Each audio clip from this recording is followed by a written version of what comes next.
寸功未立，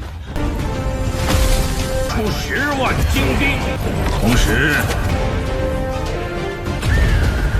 这杀更锋锐了。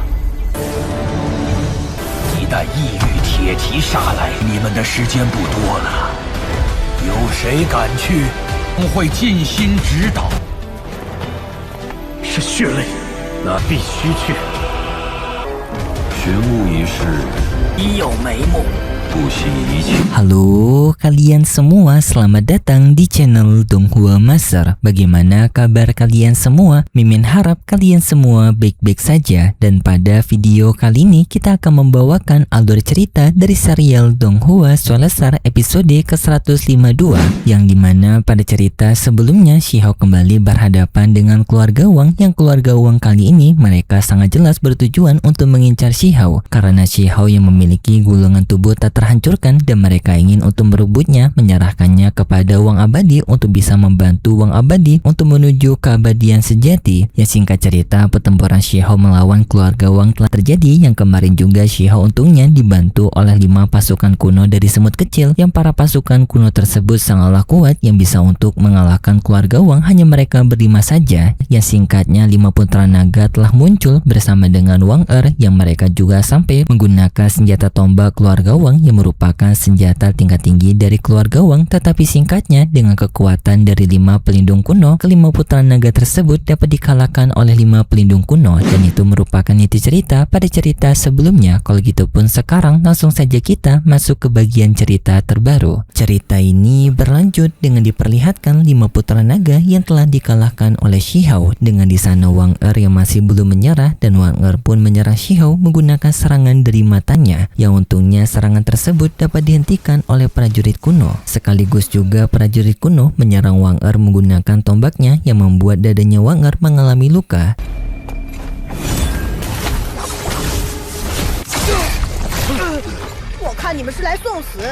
Setelahnya juga semut kecil menghina para 5 putra naga dengan merubah panggilan mereka dari 5 putra naga menjadi 5 putra cacing, dan semut kecil menantang kepada mereka kemana semangat mereka sebelumnya yang telah percaya diri untuk menghancurkan Akademi Tianzhen. Wangda yang mendengar itu juga marah. Wangda pun maju menyerang mereka, tetapi di sana para penjaga kuno untungnya mampu untuk menghajar Wangda sampai membuat Wangda mengalami luka. Wangda masih belum menyerah. Ia mencoba untuk mengaktifkan diagram keluarga Wang yang berada di tungku semut kecil.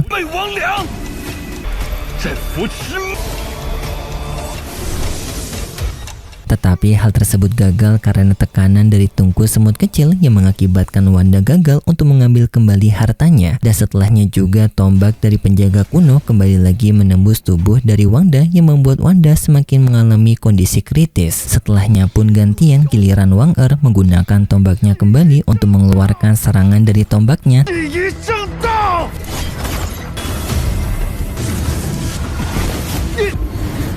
Tetapi di tengah itu Penetua Meng menghentikan Wang dengan ia menggunakan bendera abadinya membungkus tombaknya Wang yang membuat tombaknya Wang tidak bisa digunakan kembali. Dan setelahnya Penetua Meng menyimpan senjata tombak tersebut. Yang setelahnya Penetua Meng juga menggunakan kekuatan penyegelannya untuk menahan kelima putra naga tersebut, yang membuat 5 putra naga langsung mencoba untuk mengancam kepada Penetua Meng untuk bisa melepaskan mereka, yang dimana mereka mengancam bahwasanya kondisi dari keluarga Wang sekarang lebih unggul daripada Akademi Tianzhen, yang dimana di keluarga Wang sendiri adanya sosok yang sama kuatnya dengan Abadi Wang, yang dimana itu merupakan sang putra naga yang ke-9. Dan sedangkan untuk Akademi Tianzhen hanya memiliki 1 orang kuat saja, yaitu Penetua Meng itu sendiri. Dan mereka mengancam jika di masa depan nanti Penetua Meng sudah tidak ada, maka para keluarga Wang akan memberikan balas dendam dengan menjatuhkan Akademi Tianzhen. Tetapi Penetua Meng menjawab bahwasanya selama ada dirinya, ia tidak akan membiarkan adanya seseorang yang bisa bertindak seenaknya kepada Akademi Tianzhen. Dan jikapun dirinya sudah tidak ada, Penetua Meng juga tidak khawatir karena Penetua Meng yakin bahwasanya di masa depan nanti bakalan ada pengganti dirinya yang menjadi orang kuat untuk melindungi Akademi Tianzhen. Dan sampai kapanpun Akademi Tianzhen tidak akan bisa diganggu oleh sembarangan orang. Sahabat Shihao menyarankan kepada Penetua Meng untuk tidak memberikan ceramah kepada 5 putra naga ini karena percuma saja mereka tidak akan mendengarkannya. Jadinya Penetua Meng disarankan untuk memberikan pembelajaran fisik kepada mereka, yaitu mendapatkan pukulan dan juga penghajaran. Hal itu akan lebih bisa dicerna oleh kelima putra naga ini. Kelima putra naga menjadi semakin kesal atas saran dari Cao Yusheng yang telah merendahkan mereka, tetapi Penetua Meng langsung menghantam mereka semua yang membuat mereka semua tidak berani berbicara. Dan juga semut kecil setuju dengan perkataan Cao Yusheng. Semut kecil pun menyuruh kepada kelima para penjaga kunonya untuk memberikan pembelajaran kepada kelima putra naga itu. Kelima penjaga kuno mematuhi perintah semut kecil. Mereka pun maju memberikan penghajaran kepada 5 putra naga yang membuat kelima putra naga itu semakin babak belur.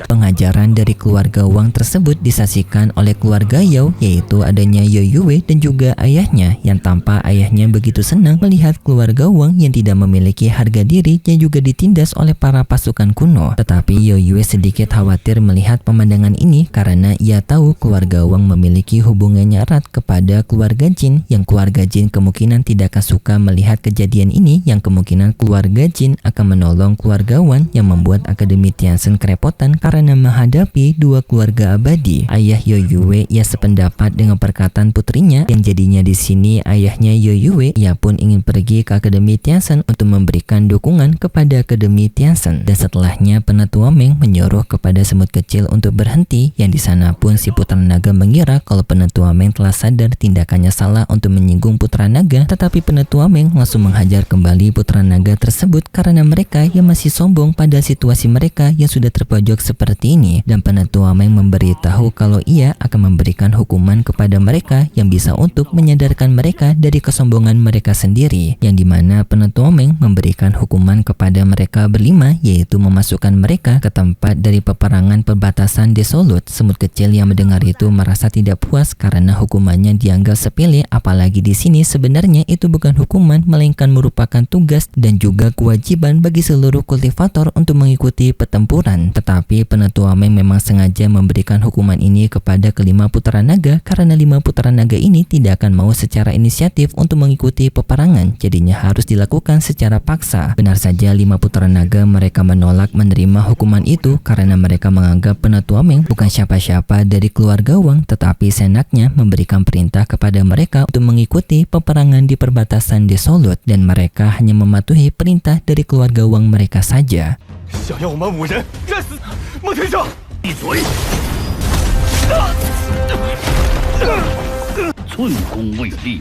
Penetua Meng kembali menyerang mereka untuk menyadarkan mereka dan juga mengatakan bahwasannya peperangan sekarang sudah berada di tahapannya serius dan apakah keluarga Wang akan tetap menjadi pengecut dan selalu bersembunyi. Hal itu pun membuat kelima putra naga menjadi tertantang dan mereka menjawab kalau mereka berani untuk mengikuti peperangan di wilayah perbatasan Desolut. Dan setelah itu tiba-tiba saja keluarga Jin muncul dengan diwakilkan oleh penetua keluarga Jin bernama Jin Tai, dan di sana pun Jin Tai meminta kepada Penetua Meng untuk membebaskan kelima putra naga, tetapi Penetua Meng dengan keras ia menolak permintaan tersebut. Hal itu pun membuat Penetua Jin Tai tidak suka, dan di sana Penetua Jin Tai ia justru mengancam kepada Penetua Meng dengan caranya. Pertama, ia memuji murid dari Penetua Meng yang memiliki bakat yang hebat dan juga mengakui kalau Penetua Meng telah memiliki seorang murid yang sangat berbakat, tetapi Jin Tai menggunakan Shihao sebagai pengancamannya, yang dimana jika Penetua Meng mencelakai 5 putra naga, maka Jin Tai akan bisa juga mencelakai muridnya Penetua Meng. 将些情面曾是当留些余地。 是他们最好的归宿。 Hal itu pun membuat Penetua Meng marah kepada Jin Tai karena Jin Tai secara terang-terangan menggunakan Shihao sebagai pengancamannya. Dan juga Penetua Meng menjelaskan bahwasanya peperangan bukanlah sesuatu hal yang buruk, justru peperangan ini merupakan tanda penghormatan mereka dan juga kesetiaan mereka atas dunia mereka yang sebentar lagi akan dijajah oleh para pasukan dunia luar. Dan di sana keluarga Yao datang untuk mendukung Penetua Meng, dan tak lama kemudian juga ternyata Wang Abadi juga muncul, merupakan petinggi dari keluarga Wang. 王承生也来了，出10万精兵，同时 Ternyata juga Wang Abadi setuju dengan Penetua Meng untuk mengirimkan kelima putra naganya mengikuti peperangan di wilayah perbatasan Desolut, yang bahkan ia juga mengirimkan 100.000 pasukan elit dari keluarga Wangnya untuk mendukung kelima putra naganya mengikuti peperangan di perbatasan Desolut.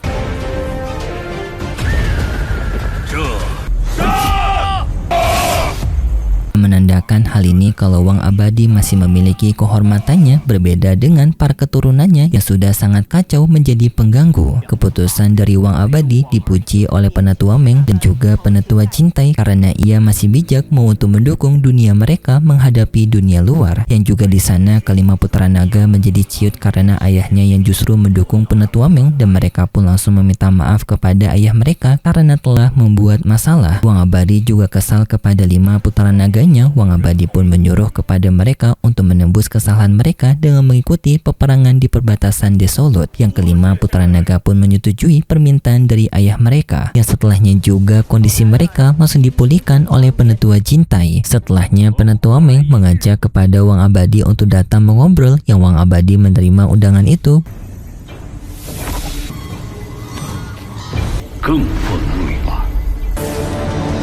Wang Abadi pun muncul di hadapan dari Penatua Meng. Wang Abadi juga langsung menyuruh kepada para anaknya untuk meminta maaf kepada Penatua Meng karena mereka berdua sebelumnya telah mengacaukan Penatua Meng. Kelima putra naganya menerima hal itu. Mereka langsung meminta maaf kepada Penatua Meng dan juga setelahnya karena Penatua Meng ini menganggap bahwasannya Wang Abadi itu memang berbeda dengan para keturunannya yang tidak tahu diri. Yang untuk Wang Abadi, ia masih menjadi orang bijak yang masih bisa diajak untuk berbicara, dan di sini pun Penatua Meng memberikan kesepakatan kepada Wang Abadi yang dimana jika Wang Abadi dapat memberikan kontribusi yang besar pada peperangan ini, maka nantinya Penatua Meng akan mengajak kepada Wang Abadi untuk bisa meneliti gulungan tubuh tak terhancurkan yang dimiliki oleh Shihao, yang untuk sementara waktu gulungan tubuh tak terhancurkan miliknya Shihao akan dilindungi oleh Penatua Meng. Wang Abadi langsung menyetujuinya, yang langsung juga menyuruh kepada kelima putra naganya untuk langsung mengikuti peperangan di wilayah perbatasan Desolut, yang langsung pun kelima putra naganya OTW ke tempat peperangan. Dan setelahnya juga kita diperlihatkan selang waktu, yang pada selang waktu ini Xiao juga melakukan pelatihan untuk mempersiapkan diri mengikuti peperangan di wilayah perbatasan Desolut. Yang secara bersamaan kita juga diperlihatkan dengan banyaknya orang-orang kuat lainnya yang mereka juga melakukan persiapan untuk mengikuti peperangan dari wilayah perbatasan Desolut.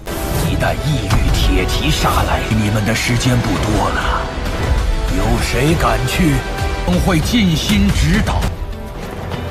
yang jumlahnya sangat banyak sekali, dan singkat cerita semua orang telah berkumpul, yang di sana mereka melakukan perkumpulan untuk melakukan pelanjutan pelatihan di sebuah wilayah dari kabut abadi, yang esensi dari kabut abadi itu akan bisa untuk membantu pelatihan dan juga mempersiapkan diri menghadapi peperangan. Yang juga para penatua di sana memberitahu mengenai warisan dan juga kekuatan yang dimiliki oleh kekuatan kuno, tetapi di sana si Excellent Immortal ataupun si kultivator berseruling bertanya kepada para penatua tersebut karena di dunia mereka tidak pernah menghadapi para makhluk dunia luar secara langsung, yang kekuatan mereka katanya telah mencapai keabadian, yang hal itu membuat mereka penasaran apakah mereka memiliki kesempatan untuk memenangkan pertempuran tersebut. Para penatua menenangkan kepada mereka semua walaupun adanya kesenjangan kekuatan di antara mereka dan juga dunia luar, tetapi kesenjangan itu masih bisa ditutupi dengan warisan kuno mereka, yang seperti warisan kuno yang pernah tinggal di perbatasan wilayah Desolut yang berasal dari 7 keturunan penjaga. Yang Shihao mendengar itu juga mengetahui yang dimaksud oleh penatua tersebut merupakan salah satu dari desa batunya, yang hal ini pun membuat Shihao semakin yakin bahwasanya keturunan dari desa batunya bukanlah darah pendosa, tetapi mereka merupakan penyelamat juga. Dan Shihao pun ingin mendapatkan jawaban dengan nantinya pergi ke wilayah dari perbatasan Desolut.